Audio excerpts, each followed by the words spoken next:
नमस्कार दोस्तों, स्वागत है आपका मेरे YouTube channel doctor Neetu's homeopathy में।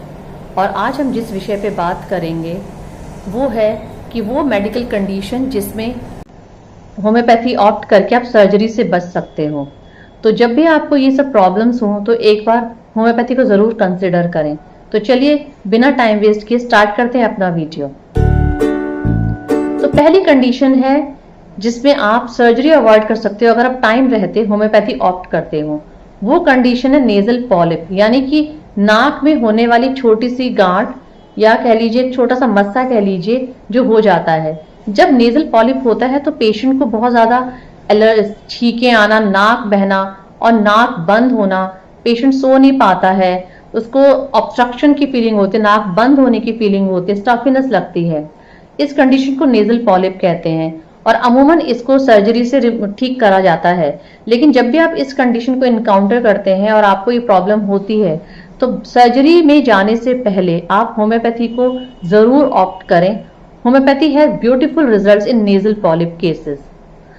दूसरी मेडिकल कंडीशन है जिसमें होम्योपैथी बहुत अच्छा काम करती है और आपको सर्जरी से बचा सकती है, वो है टॉन्सिल्स। टॉन्सिल्स हमारे प्रहरी होते हैं जो हमें बैक्टीरियल और वायरस इन्फेक्शन से बचाते हैं। लेकिन अगर आपके टॉन्सिल्स बढ़ जाएं, बार बार आपको इन्फेक्शन हो रहा है जिसकी वजह से आपकी जो टॉन्सिल्स हैं वो लार्ज हो गए हैं, वो हाइपरट्रॉफी हो गई है उनकी, और वो आपको ऑब्स्ट्रक्शन की फीलिंग दे रहे हैं, या फिर आपको लग रहा है कि नाक बंद हो रही है या मुंह से आप ब्रीथ कर रहे हो, तो उस कंडीशन में आप टॉन्सिल्स को रिमूव कराते हैं टॉन्सिलेक्टमी से। इससे आप बच सकते हो अगर आप होम्योपैथी की तरफ जाते हो। Homeopathy has beautiful medicine for all the tonsils problems. तो अगर आपको टॉन्सिल्स की कोई भी समस्या है, टॉन्सिल हाइपरट्रॉफी हो गए और आपको टॉन्सिलेक्टमी की एडवाइस की गई है, तो उससे जाने से पहले, सर्जरी में जाने से पहले do think of homeopathy.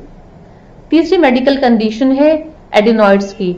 Adenoids भी टॉन्सिल्स की तरह ही लिम्फॉइड टिश्यू होते हैं जो कि हमारे नाक के पीछे होते हैं, और वो भी हमें बैक्टीरियल और वायरल इन्फेक्शन से बचाते हैं, और वो बच्चों में ज्यादा एक्टिव होते हैं। बाय द टाइम बच्चा आपका 7-8 साल का होता है उनका कोई रोल नहीं है। लेकिन छोटे बच्चों में क्या होता है, बार बार इन्फेक्शन की वजह से आपके एडिनॉइड्स हाइपरट्रॉफी कर गए और जिनकी वजह से आपको नेजल ऑब्स्ट्रक्शन होने लगती है, कान में दिक्कत होने लगती है, ऊंचा सुनाई देने लगता है, और आप बच्चा आपका मुंह से सांस ले रहा है जिसकी वजह से उसका मुंह ब्रीथ ड्राई माउथ हो गया है, उसकी जो आवाज है उसको नेजल टोन आ गई है।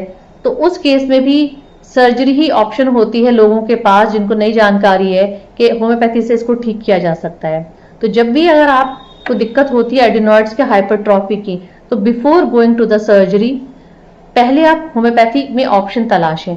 Homeopathy has beautiful results in adenoids problem. आगे बढ़ते हैं और देखते हैं फीमेल्स की तरफ। फीमेल्स में अक्सर लेडीज के ब्रेस्ट में कुछ गांठें हो जाती हैं जिसे फाइब्रोएडिनोमा कहते हैं। Fibroadenoma benign non cancerous enlargement है ग्लैंड्स का, जिसमें कि जब आप पैल्पेट करते हो पेशेंट के ब्रेस्ट को तो आप वहां पे कुछ ग्लैंड्स पाते हो जो कि छूने पे फिसल जाती है। इसीलिए इस कंडीशन को ब्रेस्ट माउस भी कहा जाता है। ये एक ऐसी कंडीशन जिसमें कोई दर्द नहीं होता और फीमेल प्रेजेंट करती है कि उसको ब्रेस्ट पे गांठ है। एग्जामिन करने में पता चलता है कि वो फाइब्रोएडिनोमा है। तो फाइब्रोएडिनोमा के लिए भी आपको सर्जरी की कोई जरूरत नहीं है, ये होम्योपैथिक मेडिसिन के रेगुलर यूज से आराम से ठीक हो जाती है। इसके बाद आती है बारी ओवेरियन सिस्ट्स की। फीमेल्स की बॉडी में हर मंथ ओवरीज जो होती हैं वो लार्ज होती हैं, कुछ सिस्ट बनती हैं। ये दो टाइप की होती हैं, फंक्शनल सिस्ट और non functional cyst. Functional cyst हर मंथ बन रही हैं, रिजॉल्व हो रही हैं, फिर से बन रही हैं, फिर डिजॉल्व हो रही हैं, नथिंग टू वरी। लेकिन जब नॉन फंक्शनल सिस्ट की बात आ रही है तो उसमें दो मेजर जो ओवेरियन सिस्ट हैं वो है पीसीओएस की सिस्ट यानी पॉलीसिस्टिक ओवेरियन सिंड्रोम के सिस्ट, और दूसरी है हेमोरेजिक सिस्ट। पॉलीसिस्टिक ओवेरियन की जो सिस्ट होती हैं वो यूएसजी में हमें पता चलता है, उसमें कोई पेन वगैरह इतना ज्यादा नहीं होता है और साथ में मेंस्ट्रुअल इरेगुलरिटीज भी मिलती हैं। तो इस तरह के सिस्ट जो हैं वो बहुत ही आराम से हम होम्योपैथिक मेडिसिन से ठीक कर सकते हैं, साथ ही आपकी मेंस्ट्रुअल इरेगुलरिटीज भी ठीक हो जाती हैं। हेमोरेजिक सिस्ट जो एक कंडीशन है वो एक बहुत ही पेनफुल कंडीशन है ओवरीज के टिश्यू की, जिसमें पेशेंट को पेट के निचले हिस्से में बहुत ज्यादा दर्द फील होता है। इसके लिए भी before going to the surgery आप होम्योपैथिक मेडिसिन यूज करें और इससे आपकी समस्या को सॉल्व हो जाएगी। आगे बढ़ते हैं और देखते हैं स्टोन्स की तरफ। पथरी अक्सर हो जाती है पेशेंट्स को किडनी में या यूरेटर में या फिर यूरिनरी ब्लैडर में। पथरी के लिए भी अक्सर सर्जरी एडवाइस की जाती है। तो before going to the surgeon do think of homeopathy, because homeopathy has beautiful results in all the cases of stones, चाहे वो आपका स्टोन किडनी में हो, यूरेटर में हो या ब्लैडर में हो। होम्योपैथिक बहुत ही अच्छा काम करती है सभी स्टोन्स को रिमूव करने में। इसके बाद चलिए आगे बात करते हैं यूरेथ्रल स्ट्रक्चर के बारे में। यूरेथ्रल स्ट्रक्चर क्या होता है?